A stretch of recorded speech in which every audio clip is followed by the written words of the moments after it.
Good morning, everyone. Welcome to day 2 of our conference. It's great to see you here so early and appreciate your friendly, smiling faces. A couple of housekeeping things. The first thing is that the Higher and Professional Education SIG meeting has now been moved from Tuesday 12:30 to Tuesday 5:30 in Ballroom C.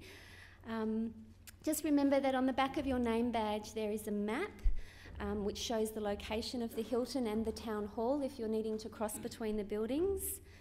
Also, if you're a presenter, please ensure question time is at the end of your presentation and not grouped at the end of the session with other presenters. This is so that timing is kept accurate for those people moving between sessions.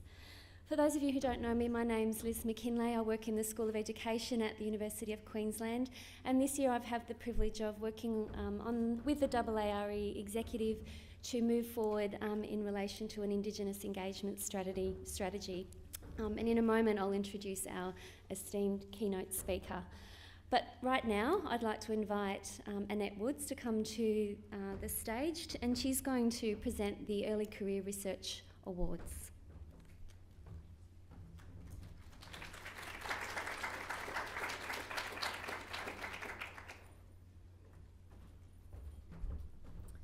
Good morning, everybody. As Liz said, my name's Annette Woods, and I have had the pleasure of chairing the Conference Awards Committee this year. It's a job that lets you work with highly efficient and professional people, which is great, and also to get to read some really wonderful papers from some of our early career researchers, our postgrad researchers, and also our Indigenous researchers. So it's one of those jobs that's actually kind of nice to be involved in, and there's less and less of those perhaps in the Academy, so it's been a wonderful privilege to do so.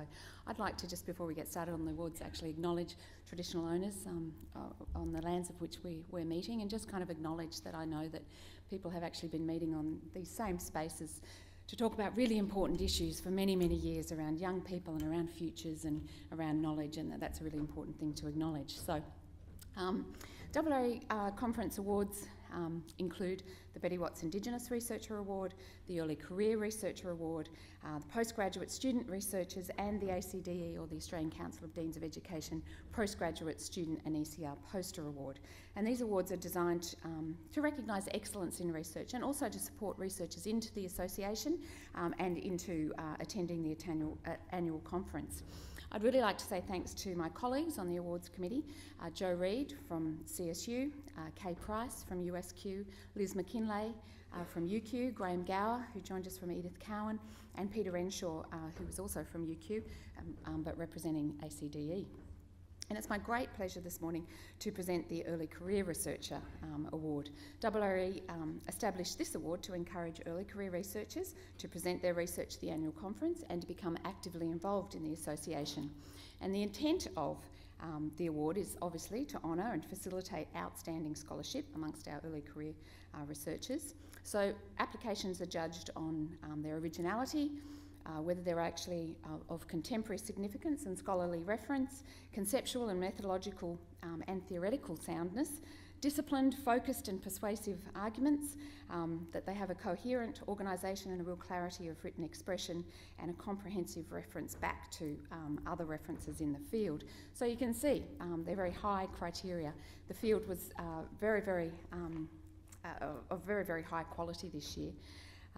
And the paper that we're going to award, the members of the awards panel that were involved in the decision and providing feedback actually commented on it's insightful, that it was very relevant, presenting important ideas for educators to consider. The panel members were impressed with the author's sense of theory to convincingly argue a focused and coherent argument throughout. The paper was identified as being clearly written and as making comprehensive reference back to the relevant literature of the field. And it's with a very great deal of pleasure that I announce that the ECR Award for 2013 is awarded to Narendran Cassandra from Monash University. So please.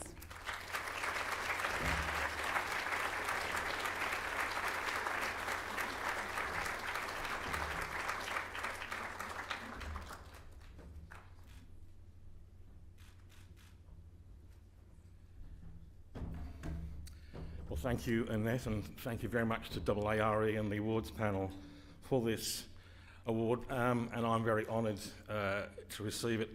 It seems a bit strange at my stage of life getting an early career researcher. My sister said, "But you're so old," and so I pointed out that she's only 15 months younger than I am. But it just goes to show that I think that in education you can make this transition easily. Well, not quite so easily. It offers you those facilities. I've come out of 30 years of teaching in high schools, doing a whole range of things, including working with a national, international thinking program, writing books and doing the postgraduate study.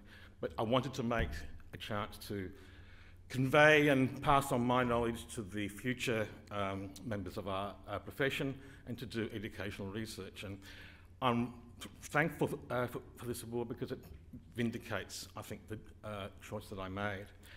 I would like to thank some people, and if you bear with me, I will actually name them, first of all.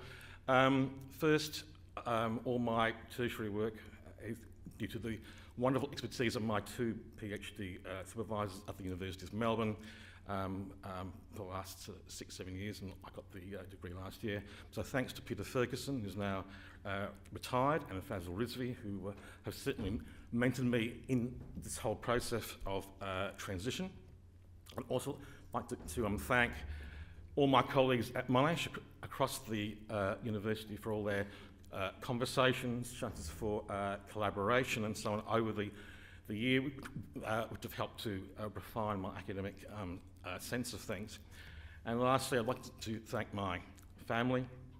I will name them because they are still alive, and I think it's, for once I'd like to actually name them. My father Ranji and his wife Jenny, my mother Romani and her husband Peter, my sister Tarini, her partner Chris, and my niece Rasheen, my brother Robin and his partner Christine have all supported me in this. My two adult sons, who are basically of the transcultural, transnational generation that I actually am writing about.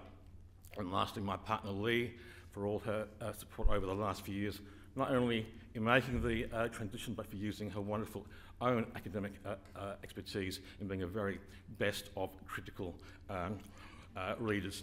Thank you all very much. Thank you to AARE. Thank you.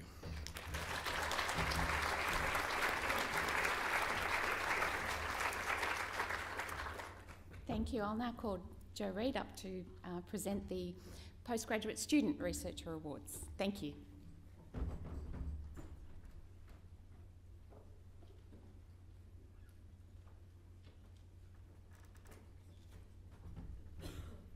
Good morning, everybody, and thank you, Annette, particularly for your wonderful chairing of the Awards Committee this year. It's been a privilege to work with you.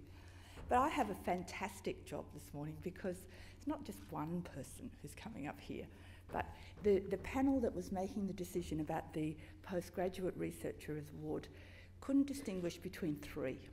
We have three fantastic postgrads here in our audience this morning who have all been deemed deserving of the AARE Postgraduate Award. This award is very similar to the Early Career Researcher Award in terms of its aims. We're looking, when we read the papers, for originality, for contemporary significance and scholarly relevance, for conceptual, methodological and theoretical soundness, for discipline, focus and persuasive argument, for coherent organisation and clarity of written expression, for comprehensive reference to the literature, and for relevance to our conference. All of those things, one of those things would be fantastic for some of us trying to aspire for, but for papers to actually score well in all of those categories, they had to be pretty good. And I think that underlies that the competition this year was extraordinary. And for all of you who entered it, congratulations on the quality of your work. The decisions that we've made are for the three people, as I've said. And because they don't get a chance to make a speech, I'm going to ask them all to come up while I read out the citations for each of them so that you can have a look at the three of them together. Oh, Peter, I'm sorry, I'm going backwards here. First of all, Anne Bennison, could you please come up? Her paper was called Exploring Numeracy Teacher Identity and Adaptation of Valsener's Zone Theory. Annette.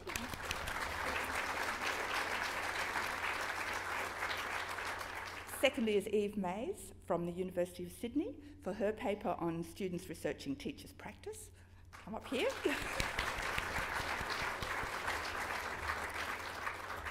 And thirdly, we have Natalia Galliot from Macquarie University for her paper on who struggles most in making a career choice and why.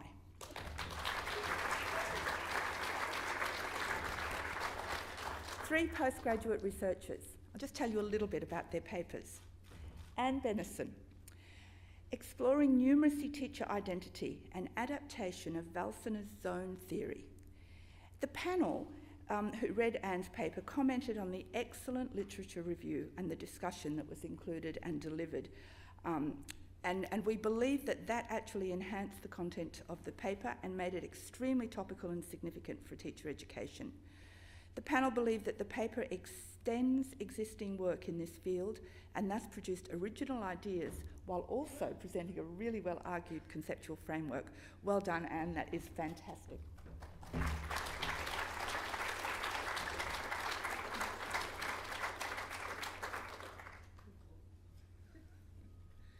The next person, who is Eve Mays, her paper, Students Researching Teachers' Practice, Lines of Flight and Temporary Assemblage Conversions in and Through a Students as Co-Researchers event.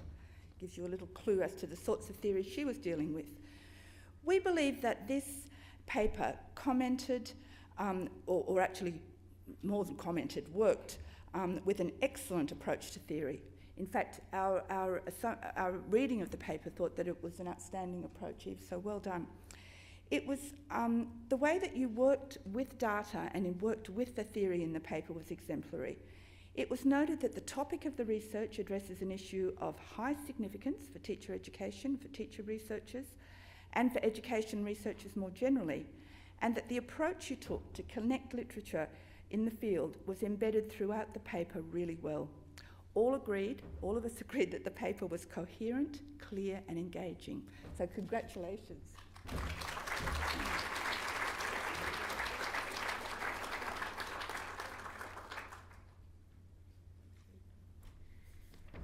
And finally, Natalia Galliot, from Macquarie, as I said, who struggles most in making a career choice and why? Findings of a cross-sectional survey of high school students. Members of the panel who read Natalia's paper commented on how well written, how clear and coherent the paper was overall. In fact, one reviewer stated that the paper was beautifully written. That was me, and it was. The panel also commented on the relevance of the research to contemporary contexts and its power in providing evidence of the relationship between schooling and career employment beyond schooling. We noted, in fact, that this research in this field on a national scale does seem necessary as a result of the findings that Natalia has made in her paper. Natalia, congratulations.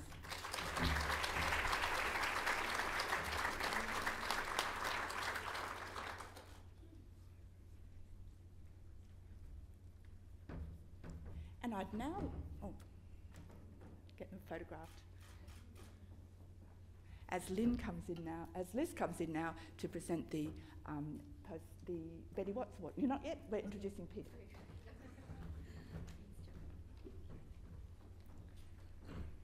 Thank you to Annette and Joe, and congratulations to the award winners.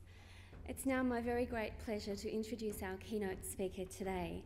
I would now like to invite Peter Buckskin to present. Peter is an Narungga man from the Yorke Peninsula in South Australia. He's currently the Dean of Indigenous Scholarship, Engagement and Research at the University of South Australia. As an educator and professional bureaucrat for more than 34 years, Peter's passion has been the pursuit of educational excellence for Aboriginal students. He currently serves as chair of the National Aboriginal and Torres Strait Islander Higher Education Consortium. He's chair of the South Australian Aboriginal Education and Training Consultative Body, co-chair of Reconciliation South Australia, and a member of First Peoples Education Advisory Group and of the Australia Research Council's Advisory Council. Peter is also a fellow of the Australian College of Educators, and I'm very much, as I'm sure you are, looking forward to hearing him speak today. Thanks, Peter.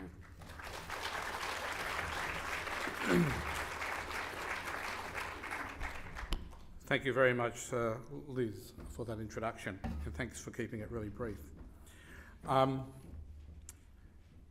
As it is our custom amongst Aboriginal and Torres Strait Islander communities, I begin today by acknowledging the lands we are meeting on are the traditional lands of the Kaurna people, which borders my country of the Yorke Peninsula, and we respect their ongoing spiritual relationship and connection to this land. We acknowledge very much the Kaurna people as the custodians of the Adelaide region and their cultural and heritage beliefs. We know are very and are still important to them today as they were over many thousands of years. I stand before you today as a very proud Aboriginal man, a descendant of the Narungga people of the Yorke Peninsula, and therefore a member of the oldest living culture of humanity. I acknowledge my ancestors for their knowledge and elders for their leadership, love and respect that have nurtured me over many years to be the person I am speaking to you today. Thank you very much to the executive of the AARE for their invitation to provide this keynote address at the 2013 International Conference. I appreciate my talk this morning will focus on an Australian story, but I'm confident that our international guests will appreciate some of what I will talk to you about due to the similar issues facing Indigenous communities in your own country. As I have had the privilege to work with Indigenous communities in Aotearoa, Canada, the United States and in Asia. And I have learned that we all have a shared experience as a result of colonialism. With the establishment of the United Nations Permanent Forum on Indigenous Issues and following the agreed Declaration of the Rights of Indigenous People, we have strengthened our relationship with each other, with a common goal of maintaining our sovereignty over our knowledges and our languages, systems, which nurtures the very being of who we are. Some of you may find my address today, this morning, somewhat political, and some might find it a bit uncomfortable. But respectfully I say to you all, so be it. This morning I want to talk to your hearts and minds. I want to put out a call to arms, in a sense, to you all, to be proactive rather than passive participants in improving an education system that is failing to deliver education parity for the first Australians. I invite you and encourage you to join us, the Aboriginal and Torres Strait Islander educators and scholars, in addressing the current unsatisfactory situation. I believe this is a collective responsibility, a shared responsibility. We need a critical mass of educators to bring their individual and collective wisdom. As I will argue, it is the mainstream that needs to change and to be much more accommodating. Aboriginal and Torres Strait Islander educators are committed to working with you all as we build a more culturally competent and responsive mainstream education system. My address this morning is not about apportioning blame and guilt, but it is about us all taking responsibility and asking you to be a part of the solution and not the problem. I seek a more rigorous, proactive approach of inquiry, questioning why it is that the first Australians continue to experience the high levels of socio-economic disadvantage in a country that is wealthy, politically stable, with a citizenship that believes in a fair go for all. I ask you to join me in demanding and sending a message to governments that the rhetoric must cease and real sustainable action must take its place. That you as academics and practitioners use your discipline knowledge to identify and dismantle the barriers that contribute to the continuing disadvantage faced by too many Aboriginal and Torres Strait Islander peoples. I want you to challenge the cultural arrogance that is practiced in Australian schools and in universities that relegates too many of our people to the margins of the classroom and of the academy because of its acceptance and in some places its invisibility. I ask that you seek the resources required to conduct research through the organisations like the Australian Research Council in collaboration, and this is important, in collaboration with Aboriginal and Torres Strait Islander scholars that allows your discipline, whether it be, for example, the social sciences, the health sciences or the political sciences, to engage more proactively with Aboriginal and Torres Strait Islander individuals and their communities. I ask the Academy to examine and reflect on its own whiteness, and I'll talk a bit more about what I mean by that, where its experiences and education has in the main been shaped by a monocultural Anglo-Saxon history. The history of Aboriginal and Torres Strait Islander involvement in education has been problematic, and our voices have been relatively recent in this debate, coming soon after the 1967 referendum. We, as Aboriginal educators, have sought a seat at the table for more than 40 years, actually in my lifetime, to discuss an Aboriginal approach to the education of our children. We have moved the debate from access and parity to education to a paradigm shift where Aboriginal and Torres Strait Islander identities, knowledges and way of knowing is situated at the core of the discussion. The politics must be taken out of the debate and replaced with professional discussions focused on teaching and learning, pedagogies and epistemologies, and the necessary relationships required between the teacher and the learner that is strongly underpinned by a culturally inclusive curriculum. With the best of intentions by successive governments, our involvement in the education decision-making process can at best be described as tokenistic and piecemeal.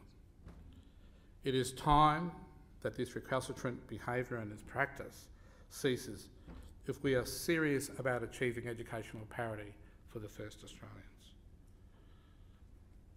This is not so difficult to understand. There is no doubt that in the last 40 years we have seen massive improvement of our young people's access, participation and retention and completion rates from the education systems across Australia.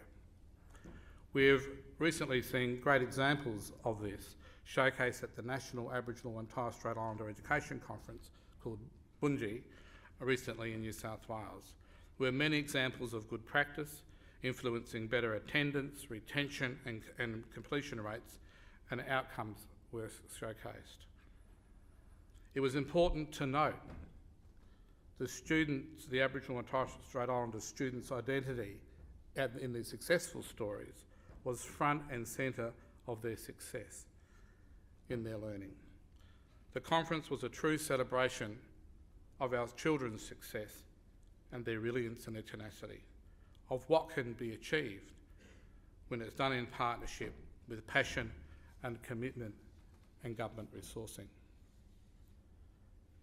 Despite these great living examples of success that we saw recently, we continue to experience high levels of educational disadvantage that we need to speak back to as Aboriginal educators, but as all educators.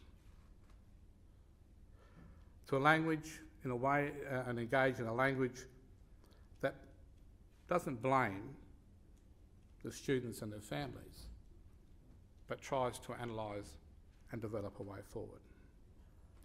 There is a clear evidence in the recent OECD data that there is strong correlation between the low SES status of too many Aboriginal and Torres Strait Islander people and education outcomes in terms of their pathways to higher education. New governments bring new opportunities, and the Abbott government is no different. Today, we supposedly have a Prime Minister for Indigenous Affairs, assisted by a Minister for Indigenous Affairs and a Parliamentary Secretary. So one would expect we have the best opportunity to deliver on the human rights of the Aboriginal child, to access a culturally inclusive education that enhances their cultural identity, delivered by culturally responsive teaching pedagogy. And that this generation of students will have the best opportunity yet to reap the full benefits of an education system to realise their full potential. The new government has identified economic development and education as the centrepiece of their Indigenous Affairs policy. As a person who's dedicated his professional life to the pursuit of educational excellence, I stand ready to serve and contribute to the agenda to address the unfinished business in education parity for our Aboriginal and Torres Strait Islander learners, like many others. But from lessons learned from my involvement at the high levels of executive administration and ministerial advising, I have some points to make on the way forward. Just last month, the latest Council of Australian Governments report outlined another set of disturbing facts that cannot go unchallenged. As pleasing as it was to see increases in Year 12 retention rates, they are still well below non-Aboriginal and Torres Strait Islander students. In the National Literacy and Numeracy Minimum Standards, and you can all have, I'm clear you all have views on that, saw improvement only in Year 3 reading and a decline in Year 3 and 7 numeracy rates. Attendance continues to be an issue for far too many Aboriginal families and their communities. Australian education jurisdictions, I believe, need a cattle prod. They need shock treatment to jolt them into reality and to take some responsibility for the systemic failure to provide the culturally safe places for Aboriginal and Torres Strait Islander learners, where they need a safe environment to learn and to develop. Jurisdictions need to be challenged for the passive responses to reports after reports that continue to highlight disparity in learning outcomes for Aboriginal and Torres Strait learners in their schools. Educators must not be complacent while the gap widens in some areas of educational achievement and at best is maintained because of the improvement of non-Aboriginal and Torres Strait Islander learners. The marginalisation of our voices in education bureaucracies and at the coalface of teaching and learning, the classroom, needs to be exposed and needs to be challenged. Window dressing and busy work continues, and I call this the politics of distraction, which plays out in far too many of our bureaucracies and schools. No longer can ignorance be the excuse for the continued failure of Australian education systems to deliver quality learning outcomes for our learners and effectively engaging with Aboriginal and Torres Strait Islander voices, our parents, our caregivers, our grandparents, and our teachers and our Aboriginal principals and those Aboriginal people in policy positions. Failure to do this will relegate another generation of young learners to the margins of the Australian classroom. There are around about 176,000 plus Aboriginal and Torres Strait Islander learners in the education system, comprising around 5% of the school population. According to the Australian Bureau of Stats 2009, the number of our children between the ages of 0 to 14 is projected to increase to approximately 243,000 in the year 2021. The question is, do these new enrolments get the same mediocre service as their older siblings, or do they get exposed to exciting, creative and engaging teaching with a world-class culturally inclusive curriculum that acknowledges and celebrates their cultural identity, their histories and their experience? There is enough evidence that demonstrates what works, and we all know this in this room. It's quality teaching, It's having a quality curriculum, and it's respect for the identity of the learner. What I'm talking about here is culture. So why is it over many years, over the 30 years that I've been developing and assisting in policy work, that governments just don't get it? It is perplexing to understand why governments find it so difficult to accelerate the pace of change in the pursuit of better educational outcomes for our people. Is it the lack of their capacity? Is it the lack of their commitment? Or is it a combination of both? I believe that it goes much deeper than that. I think here the problem lies with the inability of governments and their educational jurisdictions to either reflect on their own whiteness, their power and their privilege and their dominance, or their unwillingness to recognise it, to accept it, and then do something about it. As Morton Robinson, a learned colleague of mine, states, whiteness is an invisible regime of power that secures hegemony through discourse and has material effects in everyday life.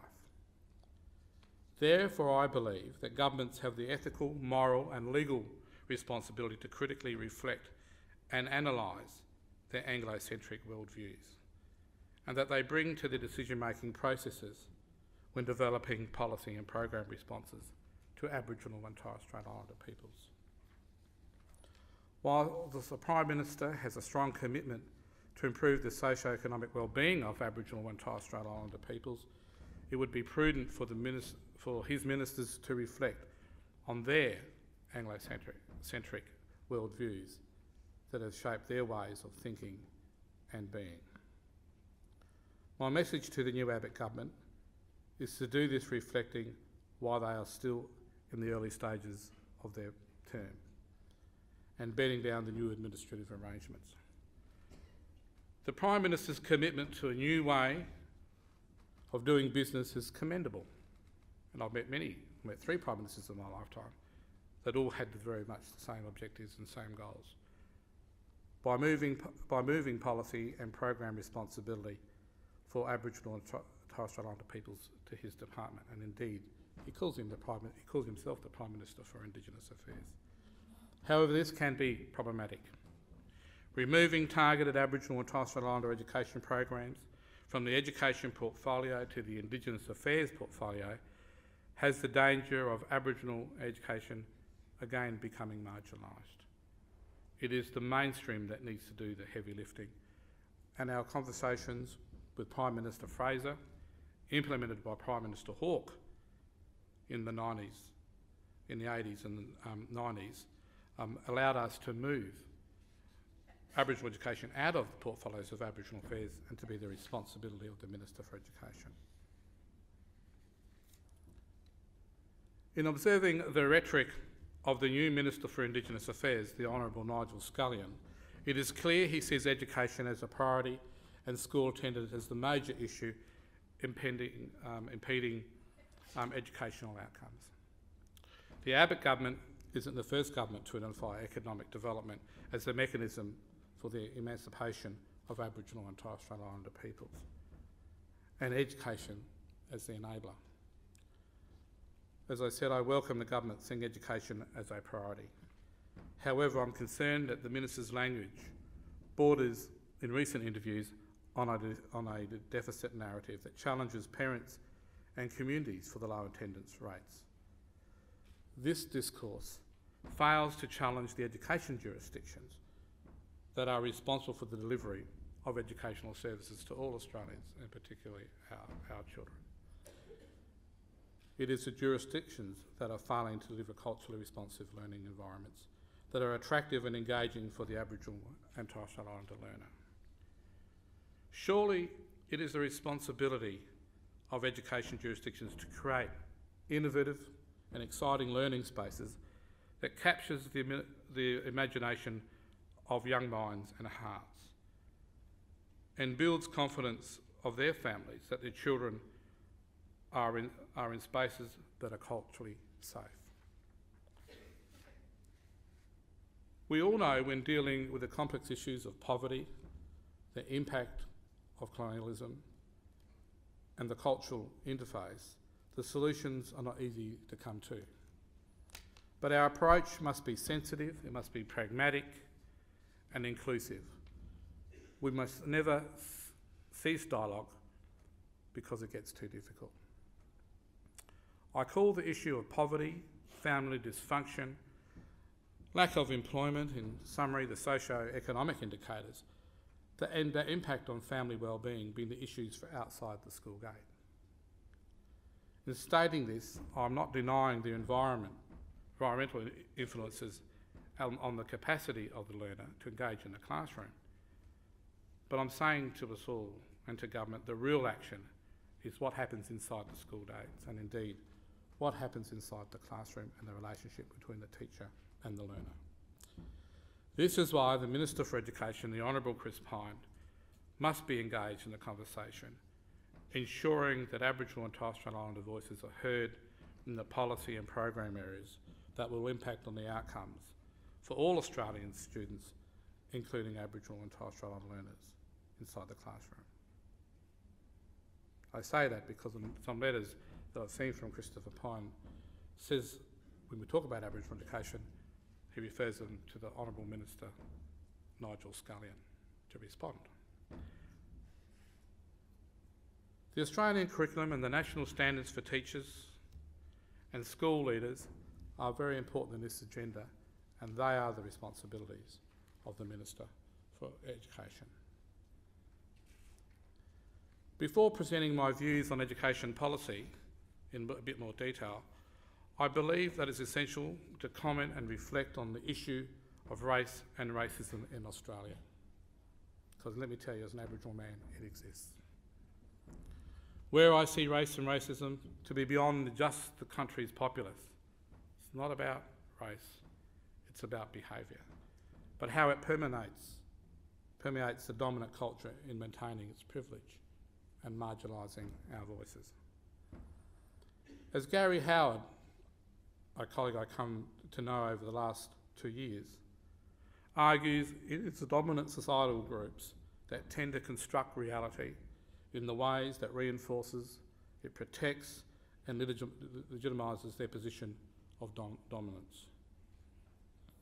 To achieve the laudable goal of education parity, the Australian education system must examine its own behaviour when designing and delivering the Australian education system. Burton articulates that institutional policies are not cultural neutral. Rather, they tend to be informed by the histories, capabilities and cultures of those who draft them. In Australia, there is a lack of analysis of the ways race and racism impacts on Indigenous education outcomes. And whilst there is this lack of discussion and the gathering of evidence, white Australia can continue to argue that racism is not the factor in poor educational outcomes for our learners. From my work with the More Aboriginal and Torres Strait Islander Teachers Initiative, which I'll talk more about, racism has been, get rid of that, I don't know how I do that, there we go. Racism has been identified as a major issue for Aboriginal and Torres Strait Islander students and teachers.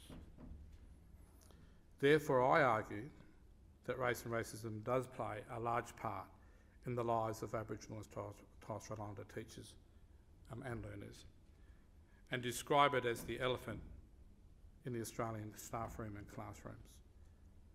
And I did this in a paper I presented to an international conference hosted by the Centre for Education for Racial Equality at the University of Edinburgh, Scotland, earlier this year, and was the only Australian presenter at that particular conference that dare venture into the world of racism and race and its impact, which I was a bit sad about.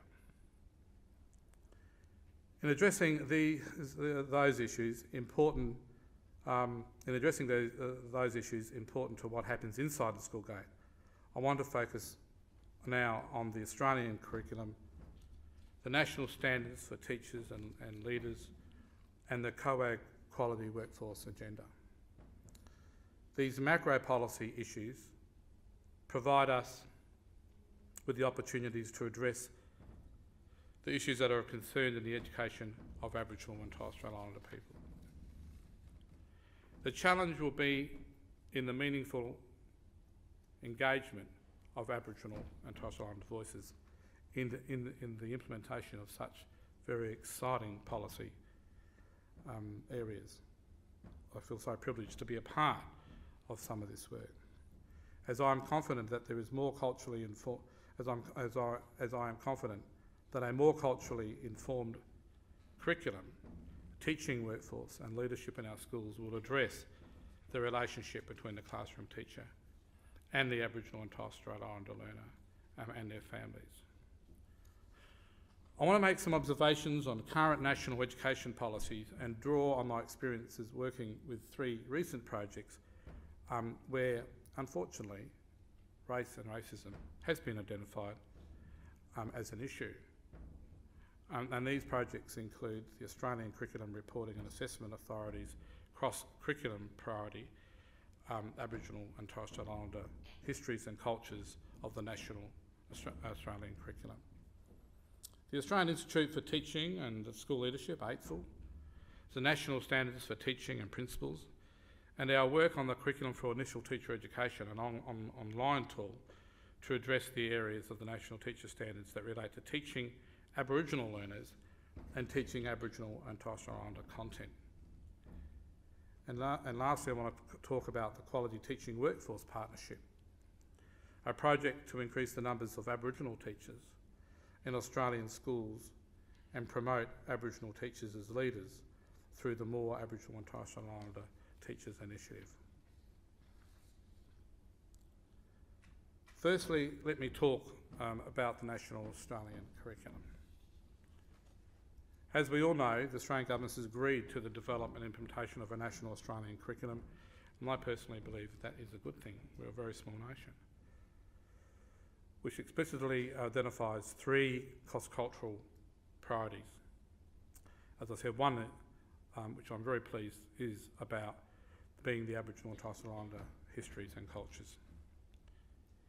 This national curriculum, when people talk to me in its development, is described with a real wish for it to be world-class curriculum, and so it should be. Australian students deserve nothing less. In reviewing the cross-curriculum priority, however, and I've looked at the 4 subject areas, English, science and maths and history, leaving geography a bit to the side. It is clear, however, that Aboriginal and Torres Strait Islander knowledges and perspectives continue to be at the margins, despite what Christopher Pyne might think about these.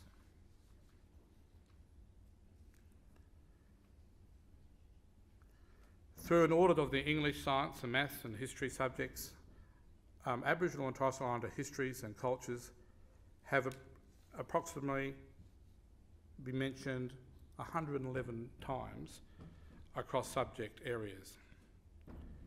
But you know, there's 1,061 content descriptors in total across the English, science and history subjects. We're mentioned 111 times. How is that overwhelming the Australian curriculum? How is that an unbalanced approach to introducing Indigenous histories and cultures, and that the pendulum has swung too far in our favour when we're still at the margins of this? The number of times Aboriginal histories and cultures have been identified as compulsory for all students is approximately only 15 times. There are approximately 1.4% of the curriculum pertaining to these specific areas which identifies Aboriginal and Torres Strait Islander cultures and histories. And so therefore, I believe we have an issue. What is further is interesting is that 90% plus of the Aboriginal and Torres Strait Islander Pacific content was located in the history curriculum. Aboriginal educator, dear colleague Professor Mark Rose, refers to the national curriculum as the silent apartheid, and I have to agree.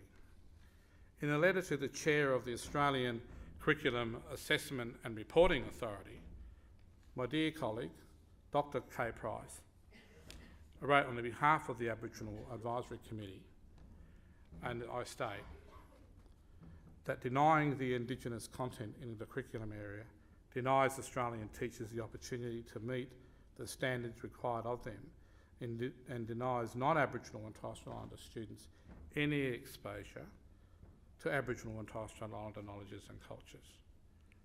Aboriginal scholars Dr. Kevin Lowe and Tyson Yakaporta, in a paper published in the Australian Studies Association Journal in April of this year, provides further scholarly assessment and a critique which questions the current's commitment to provide all students with the opportunities to develop a deep understanding of the histories and cultures of Aboriginal and Torres Strait Islander peoples. Lowe and Yakaporta argue that there appears to be a clear lack of intention on ACARA to engage fully with the full potential of the Australian curriculum to engage high-quality learning around the histories and cultures of Aboriginal and Torres Strait Islander peoples. The relegating and discounting of Indigenous content to the margins emphasise that the Australian education system's approaches to curriculum design does it with a degree of colour blindness, which, according again to my colleague and friend now, Howard, assumes that we can erase our racial categories, ignore differences, and achieve an illusory state of sameness or quality that makes non-Aboriginal people feel very comfortable. It is my opinion that if the development and implementation of the national curriculum does not successfully address the cognitive aspects of the priority, and that the lack of assessment required, it will be tokenistic and fail all Australian students, but in particularly the current and future Aboriginal and Torres Strait Islander cohort of students. I wanted to quickly turn to the national standards because I have much to say about this. As we know, another decision, which I kind of welcome, is the creation of an Australian Institute of Teaching and School Leadership, AITSL. And we know AITSL is responsible for rigorous professional standards, fostering and driving high quality professional development for teachers and for school leaders, working in a collaborative way across jurisdictions and engaging with key professional bodies. AITSL has developed 7 national priorities, 2 of which have focus areas with strategies and other appropriate ways to teach Aboriginal and Torres Strait Islander students and teaching Aboriginal and Torres Strait Islander curriculum. There are 3 domains and under them are 7 standards. I want to particularly mention the focus areas 1.4 and 2.4.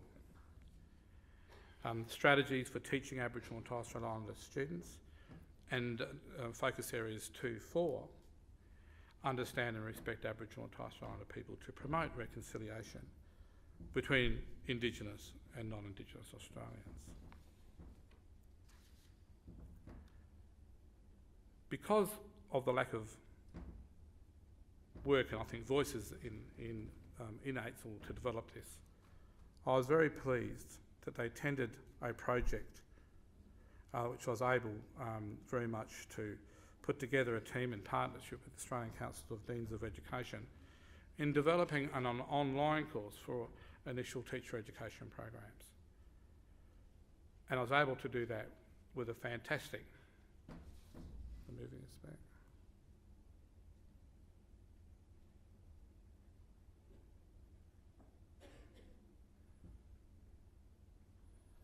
this is going to happen. Yep. And I was able to lead a project team around this really important work with, in the main, Aboriginal scholars. Those Aboriginal and Torres Strait Islander scholars, and there's only around about 20 plus of us that are working in the faculties of education and the schools of education around the 30-something universities. My friends, that is a disgrace. That is a disgrace. And deans of education should really hold their heads down in shame for their incapacity to attract more of our people to work in that space. However, there's a group of those wonderful people gave up their very busy times to come and work with me, with the deans, to ensure that we could develop an online course for the initial teacher education courses. I should have leaning on this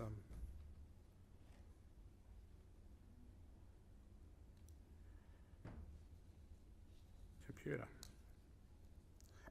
And so we came together earlier this year, and we had 3 months in our busy times, amongst other things that we all do, to write a course, and we were pleased to do that. And we believe that this course needed to really concentrate on a whole range of things, but particularly the identity around teachers and who they are before they start moving forward. And so we try to break the course up into with a 30-week course through 3 modules: Know Yourself, Know Your World; Module 2, Know Your Students; and 3, Know What You Teach. Within Module 1, there are 3 topics, including respect, relationships and reconciliation, values, culture and identity, and an anti-racism pedagogy, which I know some people are working on in Australia, but it seems to be very much new work from what I can see. We believe that Module 1, Know Yourself, Know Your World, had to provide the teacher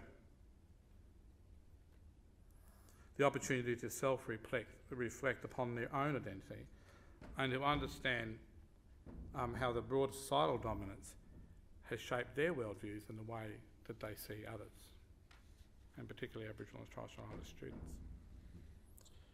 As identified by Howard again, I want to quote, "How is it possible, with so much research and information available about multicultural issues today, that prospective educators can complete their entire teaching, education and certification programs without gaining a deeper grasp of social reality?"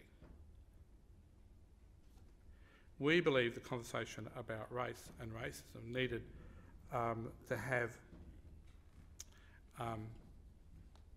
prominence in this particular part of our work, because we needed the discussion to be had up front. We needed the mainstream to actually own this issue and work with us to understand it so that we can work to deal with it. Our work was underpinned by transformative learning pedagogy, which I won't go in and quote because you all know what that is. In our final report to AITSL, we recommended that the further work must be commissioned to inform the development of an anti-racism pedagogy, because in our literature research we found little of that from an Australian perspective.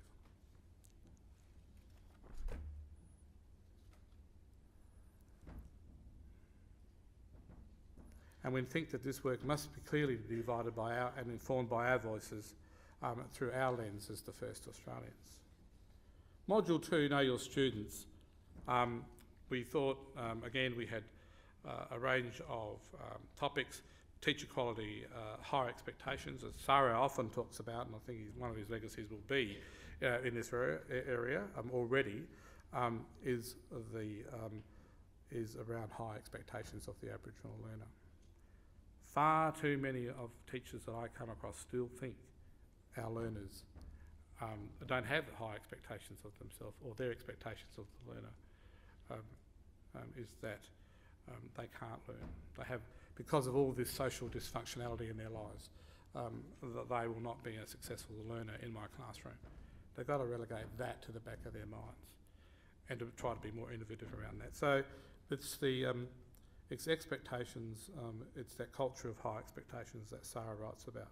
Again, we go on about quality teaching, and I don't want to get too much into that because of time, but you can read what we mean in that space.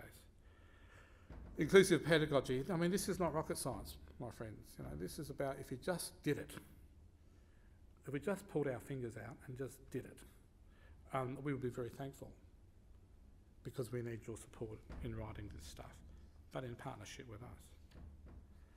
So we understand pedagogy. We know the power of it, and we want it to be inclusive, and we want it to be culturally appropriate.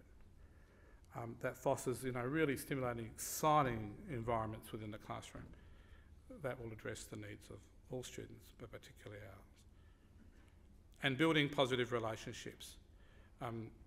Importance should be given to maintaining this relationship. We know how important that is between the teacher and the caregivers, the parents, the grandparents of the children that bring to school. And obviously the relationship between the teacher and the learner.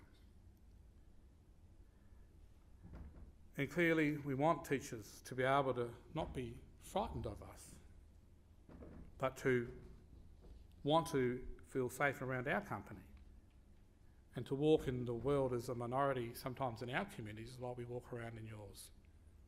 Because walking around as an Aboriginal person in a country that's surrounded by whiteness, as I do an academic board at my university, can be very scary as you challenge the main thinking and the way that people want to position their knowledge base to reinforce their authority. So we've got to be able to feel comfortable about working with our people. We don't bite, truly, unless you really upset us. But we really want to work with people. So you need to understand the nuances and the way and the commitment to work with us. And we're committed to working with anyone that has a respect for us and more importantly, a respect for our children. So we need to work much more closely, and we've developed a unit around that. Module 3, know what you teach, and this comes to the important work within the Australian curriculum. To make sure that we understand about Aboriginal and Torres Strait Islander histories and cultures, and that you're able to implement that in your practice. We went on to about land colonisation. Dare we use the word invasion or occupation or settling? We do.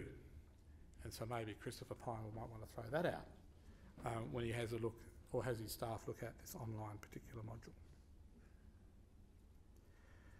And finally, know what you teach in terms of systems of relationships, responsibilities and reciprocity. We understand reciprocity, we just want something from you. We understand that. And we just wanted something back from the professions that reciprocates our generosity of spirit, our generosity of continually giving, of continually compromising, so that we can walk around in our own country with respect and a bit of dignity.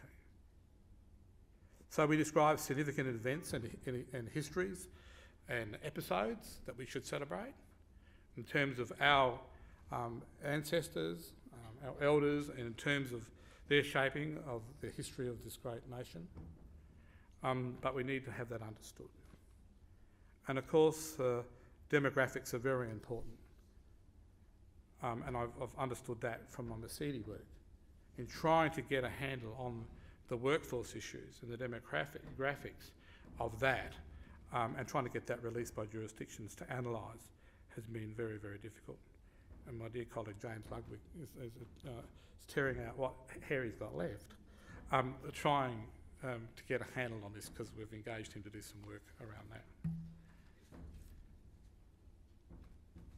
And importantly, part of the national agenda is to have a more culturally inclusive Australian educational workforce. But there needs to be more research done in this particular area, because anecdotally, the employment and retention of Aboriginal teachers and leaders in schools is identified to have an impact on the attendance and retention of Aboriginal and Torres Strait Islander students. And I want to just pause to say that I really think that Aboriginal and Torres Strait Islander education workers, our paraprofessionals, are really the heroes within our classrooms. I just admire them for the tenacity and resilience and the cultural integrity they bring into the space very much, and I'm unresourced in terms of financial rewards for what they do. But they are our next batch of Aboriginal teachers and leaders in the schools, and we're going to need to find strategies to be able to ensure that can occur. So this will require a substantial increase of Aboriginal and Torres Strait Islander people entering pre-service education programs at universities and in educational jurisdictions, adopting employment strategies which identify induction and retention initiatives, because there's a huge dropout rate of people once they graduate, even in their first year of teaching across the jurisdiction. So to do this, I was really successful in winning or allocating an Australian grant of around about $7.5 million, aren't you all jealous, up front. I think my university's still occurring interest on some of that work, because we still have at least $4 million of that to be put out over this next year. To develop strategies around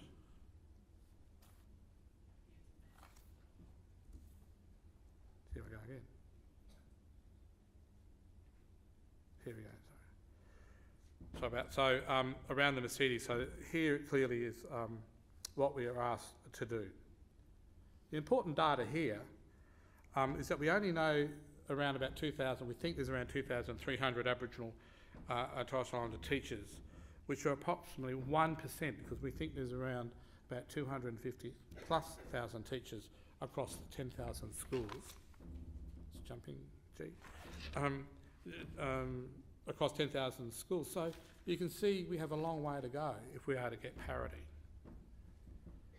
So if we are to set a percentage target commensurate with the Aboriginal student population, which is around 5% of student populations, we would need to aim for an increase of around about 16,000 teachers in the years ahead. If we're just graduating 300 teachers a year from across our schools of education and faculties of education, it's going to take around about 34 years before we even achieve that parity. And then you have to look at the growth of Aboriginal populations within the school system that are coming up from the 0 to 8 that will be there, that I've mentioned about earlier. So it'll be around about 2,000 in the 20s before we even reach that, even if we do. And so to achieve this work, to progress this work, we've, over the last 2 years, negotiated 3 significant national investments across schools, jurisdictions, universities, for the schools of education and Aboriginal and Torres Strait teachers and engaged school leaders and other professional networks such as the Principals Australia and more importantly the Council of Deans of Education. We've held national conferences to bring this group together and develop their relationships, and we hope that every university, and I hope your university, and I hope you're involved in the action plan which we've asked every university to do between a strategy and building a relationship between the Aboriginal and Torres Strait Islander units, faculties, schools, whatever you might call them, support units within your university, policy units, with education schools to develop strategies to increase attraction, stem the attrition rates and build your completion rates. Education schools have one of the highest attrition rates of any faculty across universities. And you need to ask yourself why. You need to ask yourselves why. That was a real shock for your leadership of the Australian Councils of Deans of Education. And sometimes I didn't know why that was a shock. I thought they were doing some of this work. But anyway, this has focused them, and I think we have a great relationship because we're having open and honest dialogue around this. So, because of time, I'll move on.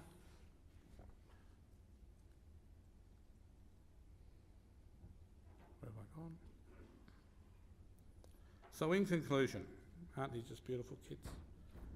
This is what gets me out of bed every day. When I go into our Australian schools and I see children and like this, with lots of hope and smile and in their eyes and in their persona, that they deserve something better than I had at a school experience. So in conclusion, I've described the complex but exciting policy settings, and I think we're all privileged to be at this work, that are impacting upon the education sector across our nation. As I said from the beginning of my address, we have much to acknowledge in the gains of our people have made against very major obstacles put in our way as a result of misinformed and ignorant policy agendas of governments, such as assimilation, such as integration, and unfortunately we now have interventions. Where our voices are either marginalised or polarised, my message to my Aboriginal and Torres Strait Islander brothers and sisters recently at the Bunji conference was now it's time to unite more than ever in the pursuit of education parity, where we achieve equity through excellence in all what we do. We must unite behind our future generations so they can benefit from the legacy of our ancestors and elders, where their future is culturally rich and free of bigotry and ignorance. We must use our discipline knowledge, our relationships and experience to monitor and critique government policy to support our communities to address the many confronting disadvantages that continues to plague them. We need to be courageous in assisting our communities when we see them in trouble so they can heal and move forward.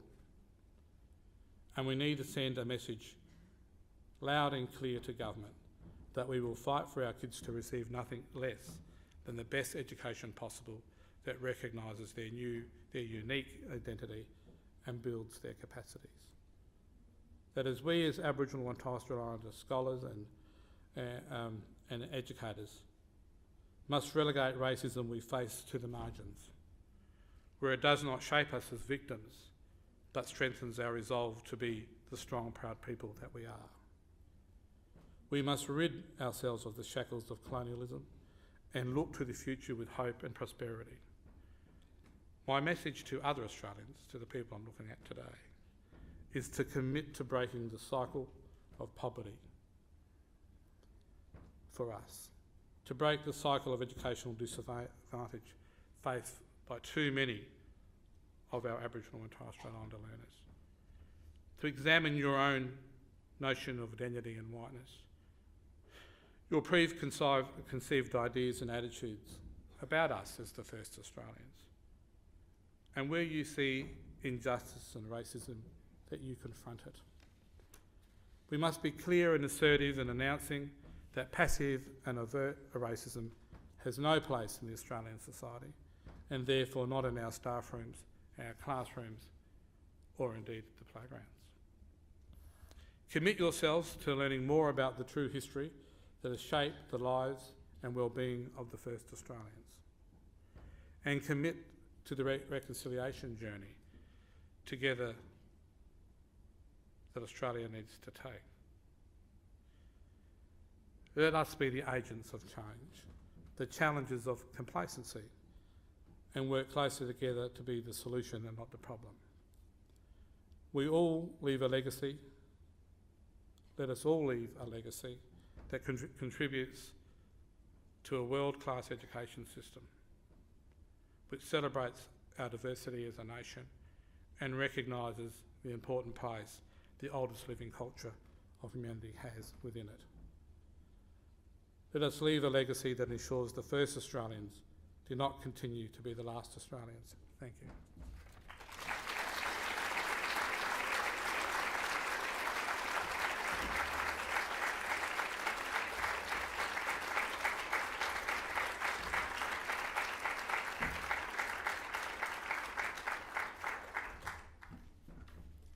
Thank you, Peter.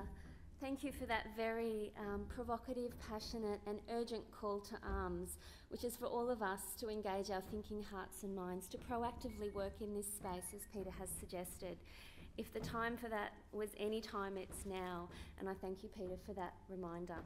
We've got some time for questions, so I'd like to invite people to ask Peter what's on their mind if they'd like to.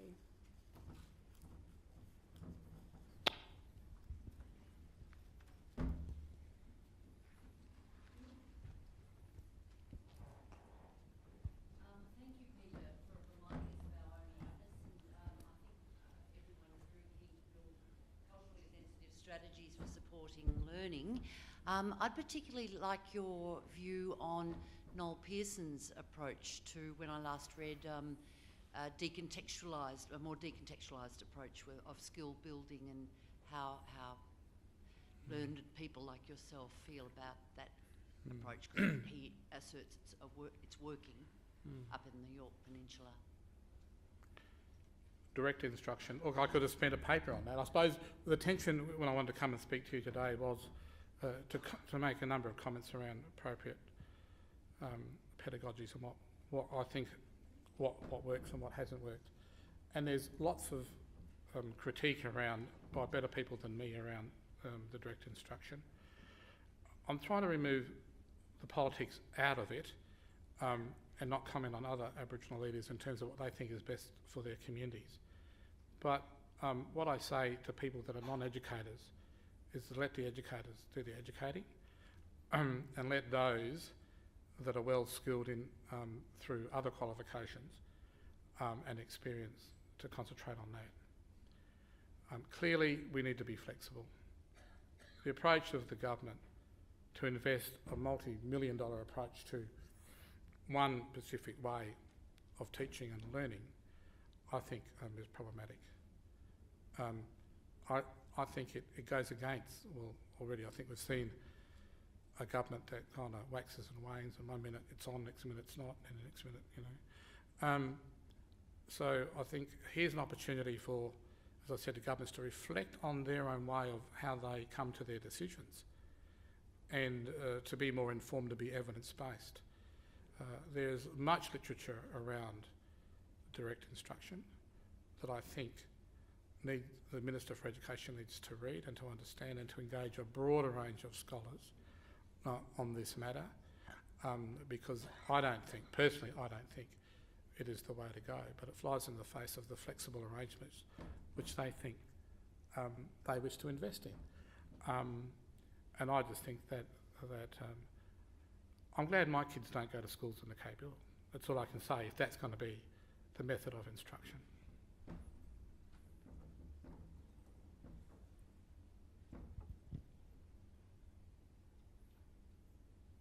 I've got a few Aboriginal Torres Strait Islander brothers and sisters out there. You're not going to ask me anything. Here's your chance to put me on the spot. We've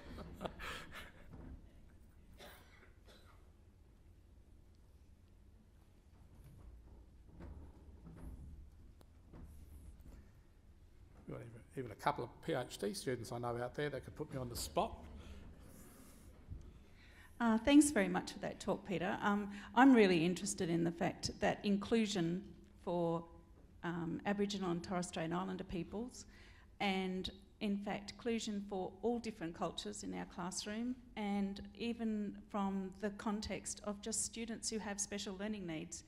In many ways, the pedagogical approaches that we use benefit everybody, and in particular, I think it's the getting to know your students. It comes back to being student-centred, and if we are student-centred about every individual in our classroom, then we have to get to know the students, we have to get to know their backgrounds, we have to get to know their cultures, but we also have to get to know their social norms and understandings, because you can't lump people into under one category, no matter which race or religion they come from.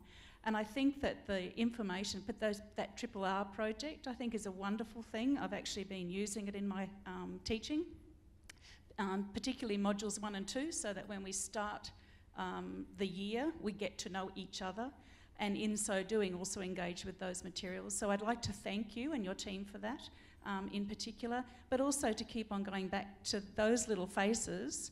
And if we get to know each of the little faces in classrooms, and if we can train our teachers, our future teachers, to really know how to engage with the families that are in their classroom. because often the families are still not a part of schools, and I find that very, very problematic. Thank you very much for that. I'm Dr. Kay Price and Dr. Karen Martin and Dr. Grace Sarah, these wonderful women that came to work with me, Dr. Mark Rose. It really was a family of scholars and bringing their experience to that. So they'd be really pleased that you're using this particular time. I'm very pleased that you're finding it worthwhile. But I've been saying we're asked to do something which a government department was asked to do for 1 year. They didn't deliver. AITSA took the money back, put out a tender. We put our hand up. Tony Down said, come on board. Well, I'm happy to do it with you because I know we're really busy with this other particular project. So we know that's it's not the best scholarly work, but if Graham Hall was here, he would say we probably did the best we could in the time frame that we did, but we understand that it is work in progress and it needs further scholarly analysis, but it was a bit about starting about relationships. Teaching, as we all know, is about relationships. And, a lot of teachers still say to me, I teach every kid, I treat every kid the same. Well, see, that's the problem. Because the kid sees you as not being the same as him or her. They see you as a non-Indigenous person, or respectfully as a white person. And in the way that you treat them, they feel that you're treating them as a black person. And if you don't engage them in conversations in the classroom, they feel marginalised, and they racialise that, unfortunately, because of the experience of my generation, which continues to be challenged.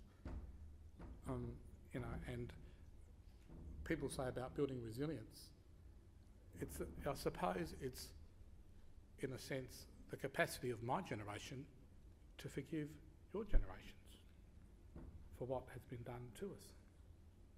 It's our capacity to continually compromise and then to walk in the space on our own country in a way that in many instances we're marginalised. So what this is about is about that identity, and I'll say it's not about rocket science.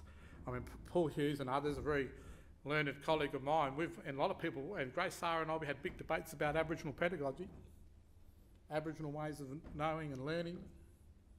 And is there one, and what is it, and how do we describe it in this particular AITSA project? And there was so much debate around that we thought we'd never get it done. So we understand and we use the word flexible and be site-based. Understand the school, the footprint that the school serves, where the communities come from. Start with that language group. Start with the people that come from those areas. So you understand the child's and what the child's experience in history.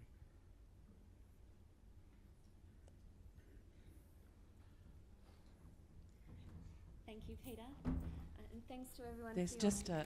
Oh, sorry. Oh, Ned. Sorry, I didn't see you. It's all right. Yeah, I have to make a comment, not to put you on the spot, Peter. Firstly, I want to thank you for delivering, I think, a really significant paper to this group of people. And I particularly want to acknowledge the comment about using our discipline knowledges to take the journey forward and pick up the issue of racism.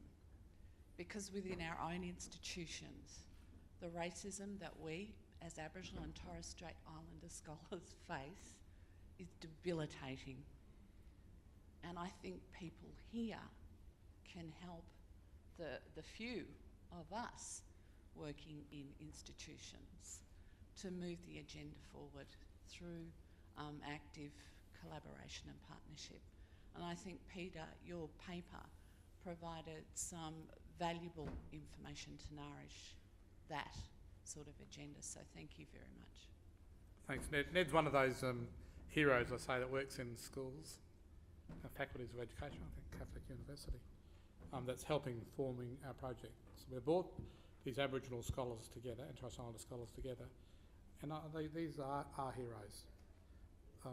Their resilience, their capacity to compromise so that they can stay in the teaching team, stay in the faculty. I just respect you for that, and we do it because we're committed to change. And we're committed to enabling you people to engage us in a way that is respectful, evidence-based and scholarly. That's what we're on about. But sometimes you must allow us to bring some of our emotions to the forefront, because it is very emotional. It's about our survival. It's about ensuring that the oldest living culture of humanity continues. Thank you.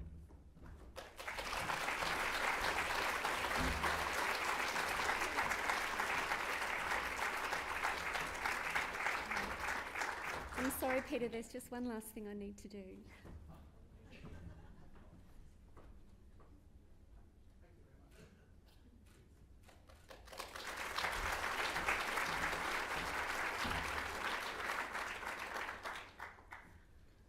Thank you, Peter, for a really stimulating and thought-provoking keynote. I know many of us will walk away and think about it for a very long time, and hopefully that thinking does move to action.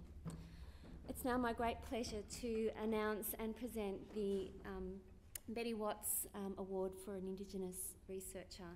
The award honours the memory of Emeritus Professor Betty Watts, and AARE makes this award to encourage and support educational research by Indigenous Australian researchers. A former primary school teacher, Professor Watts was twice chair of the Board of Teacher Education, a predecessor to the Queensland College of Teachers. Her eminent career included many years as a researcher and a teacher at the University of Queensland, with a particular focus on Aboriginal education and special education. In 1973, she initiated the journal The Aboriginal Child at School, which continues to this day as the Australian Journal of Indigenous Education. Betty Watts had a great influence on the development of the teaching profession in Queensland, and many of us here today, I know, remember her for the ways in which she opened up doors of possibility for Aboriginal and Torres Strait Islander researchers in the field of education. The intent of the award is to honour and facilitate high-quality scholarship, and similar to the other awards, applications are judged on originality, contemporary significance, conceptual, methodological and theoretical soundness, disciplined, focused and persuasive argument, coherent organisation, comprehensive reference to literature and relevance to the conference. The members of the AARE Awards panel independently assessed the papers we received against the criteria, and the panel members who read this particular award winner commented that it contributes new and significant research, and particularly in relation to the MITSEDI initiative that Peter was speaking about today. This paper brings to the stage and to the platform and to the space of our work in Indigenous research the voices of Aboriginal and Torres Strait Islander teachers. And I'm very proud to announce that the award is given to Tracy Bunda.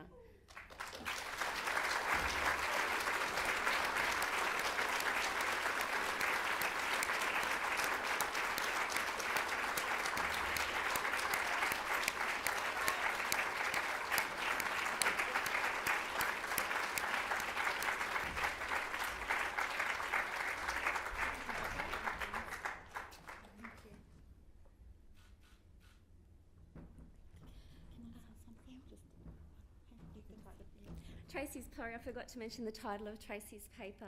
It's called Aboriginal and Torres Strait Islander Teachers, Telling the Stories of Teachers, Telling the Stories of Teaching. Congratulations, Tracy, and I know you've got a few words to say. There's a couple of acknowledgements that I'd like to make. The first one is, and I just want to sort of make a little bit of a shift here. I want to actually recognise the Kaurna as sovereign people of Adelaide, rather than just speaking of Aboriginal people in terms of being traditional owners or custodians. You know, we are sovereign to this country. The other acknowledgement I'd like to make is to the Yungarendi Centre at Flinders University. I've worked in a number of universities across this country, and Yungarendi Centre would happen to be one of the most collegial, one of the most innovative in terms of management of Indigenous education within this country, and has really inspired me and supported me during the course of doing my doctoral studies, which took forever. So my brothers and sisters supported me for quite a long time. The other thing is that Did you ever play 6 Degrees of Separation? I have 6 Degrees of Separation from Betty Watts. One of the research tasks of Betty Watts was to look at ABSEG, which was the forerunner to AB study, and it was a result of her research that AB study was put in place. And for those of you who don't know, the majority of Indigenous students within higher education have financial access to AB study, which assists our students to be able to take on study at university. Now, on her research team were my 2 aunties. So that's the, second level of separation. And my 2 aunties, and another person was on that research team, and that was Bob Lingard. So that's the 3rd separation. And I got to know Bob Lingard through my supervisors, Professor Murray Brennan and Dr. Lou Zippin, who was working with Bob. And when my auntie was alive, she'd say, do you know this fella, Bob? And I'd go, no, I don't know him. Who is he? Just one of the biggest names in education in this country. So then I got to meet Bob. And so that gave us another 3 levels of separation, and then I'm the 6th. So that's my connection to Betty Watts. Plus I've worked for AARE previously in helping make selections around this particular award. So thank you very much to AARE. Thank you very much to the deadly academics and Indigenous students in teacher education at Flinders University who participated. Reid had to tell their story about being engaged in teacher education. It's online, and Jackie, the project manager, Jackie Worm, and I'll be doing a paper about that particular project today. Thank you very much.